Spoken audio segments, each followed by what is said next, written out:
திருச்சியில் குண்டுமணி தங்கத்திற்காக பெண் ஒருவர் கொல்லப்பட்டுள்ள சம்பவம் பரபரப்பை ஏற்படுத்தியுள்ளது.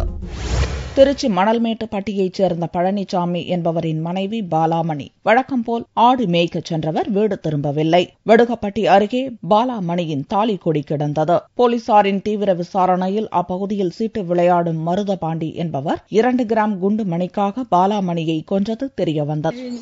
என் மாமியார் பேர் பாலாமணி. 1 மணிக்கு இருந்தா வீட்டுல இருந்து ஆடு ஓட்டி போனாங்க. ஓட்டி போய் கொஞ்ச நேரத்திலேயே ஆடு வீட்டுக்கு வந்துருச்சு.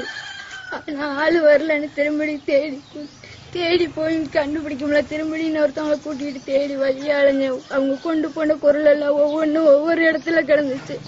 அதை வச்சு அவங்க எங்கேதான் போயிருப்பாங்கன்னு தேடி பார்த்து ஒண்ணுமே கிடைக்கல. மருதபாண்டியை கைது செய்த போலீசார் மோப்பநாய் உதவியுடன் பாலாமணியின் உடலை தேடும் பணியில் தீவிரமாக ஈடுபட்டுள்ளனர்.